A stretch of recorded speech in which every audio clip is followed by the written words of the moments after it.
আকাশবাণী কলকাতা। স্থানীয় সংবাদ পড়ছে ধৃতি সেন শর্মা। বিশেষ খবর হলো, রাজ্য বিধানসভায় আজ নবনির্বাচিত বিধায়কদের শপথ গ্রহণ পর্ব শেষ হয়েছে। দুদিনে মোট 290 জন বিধায়ক শপথ নিয়েছেন। অধ্যক্ষ নির্বাচন হবে আগামীকাল। বিজেপি রাজ্যকে প্রতিহিংসার রাজনীতি থেকে মুক্ত করতে চায় বলে দলের রাজ্য সভাপতি শ্রমিক ভট্টাচার্য মন্তব্য করেছেন। এদিকে ভোট পরবর্তী হিংসা মামলায় প্রাক্তন মুখ্যমন্ত্রী মমতা ব্যানার্জির আইনজীবী হিসেবে কলকাতা হাইকোর্টে সওয়াল করার ব্যাপারে ব্যাখ্যা চেয়েছে বার কাউন্সিল অফ ইন্ডিয়া। স্কুলের প্রার্থনা সঙ্গীত হিসেবে এবার জাতীয় স্তোত্র বন্দে মাতরম গাওয়া বাধ্যতামূলক করেছে রাজ্য সরকার। চলতি বছরের উচ্চ মাধ্যমিকের পরীক্ষার ফলাফল আজ প্রকাশিত।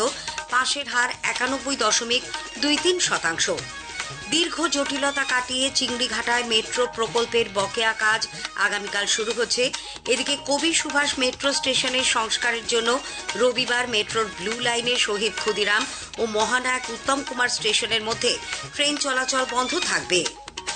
বিশিষ্ট তবলা বাদক এবং আকাশবাণী ও দূরদর্শনের প্রাক্তন শিল্পী ওস্তাদ সাবির খান প্রয়াত। আসছি বিস্তারিত খবরে। রাজ্য বিধানসভায় আজ নবনির্বাচিত বিধায়কদের শপথ গ্রহণ পর্ব শেষ হয়েছে। দ্বিতীয় দিনে সকাল থেকে দু দফায় 11টি জেলার 140 জন বিধায়ক শপথ নেন। উল্লেখযোগ্যদের মধ্যে ছিলেন প্রাক্তন মন্ত্রী ফিরহাদ হাকিম, বেলেঘাটার বিধায়ক কুণাল ঘোষ, চৌরঙ্গীর নয়না বন্দ্যোপাধ্যায়, পাশাপাশি আউশগ্রামের বিধায়ক কলিতা মাঝিও আজ শপথ নেন। তাঁদের শপথ বাক্য পাঠ করান অধ্যক্ষ প্রতিম তাপস রায়। উল্লেখ্য, দুদিন মিলিয়ে মোট 290 জন বিধায়ক শপথ নিলেন। প্রথম দিনে গতকাল মুখ্যমন্ত্রী শুভেন্দু অধিকারী সহ 144 জন বিধায়ক শপথ গ্রহণ করেন। 293 জন জয়ী সদস্যের মধ্যে মুখ্যমন্ত্রী শুভেন্দু অধিকারী নন্দীগ্রাম এবং হুমায়ুন কবির রেজিনগর আসন ছাড়বেন বলে ইতিমধ্যেই জানিয়ে দিয়েছেন। অন্যদিকে চণ্ডীতলার সাত্বিক খন্দকার পা ভেঙে হাসপাতালে ভর্তি থাকায় শপথ নিতে পারেননি। দক্ষিণ 24 পরগনার ফলতা বিধানসভা কেন্দ্রে পুনর্নির্বাচন 21শে মে। আগামীকাল নতুন অধ্যক্ষ নির্বাচনের জন্য রাজ্য বিধানসভায় একদিনের বিশেষ অধিবেশন বসছে।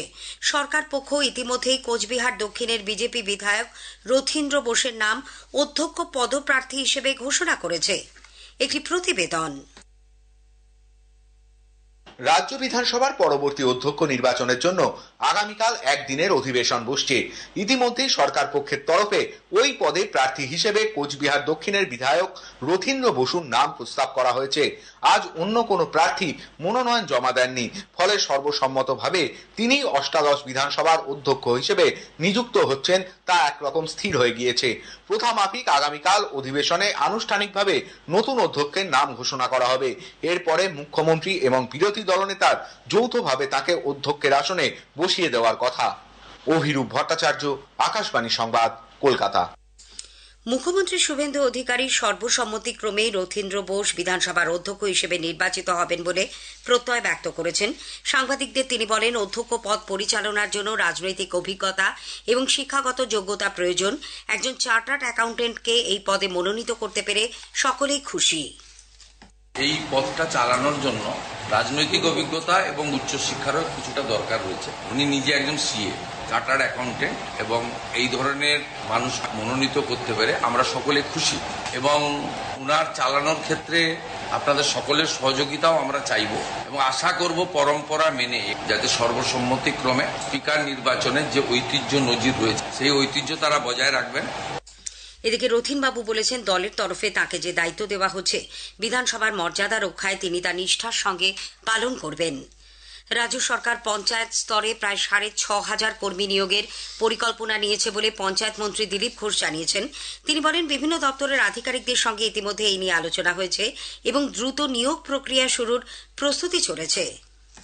6,500 একটা শর্ট লিস্ট আগে সরকারের সঙ্গে করা হয়েছিল, ওইটা আপাতত রেডি করা হচ্ছে। আমরা ক্যাবিনেটে সিএম এর সঙ্গে কথা বলবো। কর্মচারী নাই বলে অনেক জায়গায় কাজ আটকে গেছে, বিশেষ করে যারা প্ল্যানিং করেন, অফিসার আছেন, ইঞ্জিনিয়ার আছেন, সংখ্যা কম।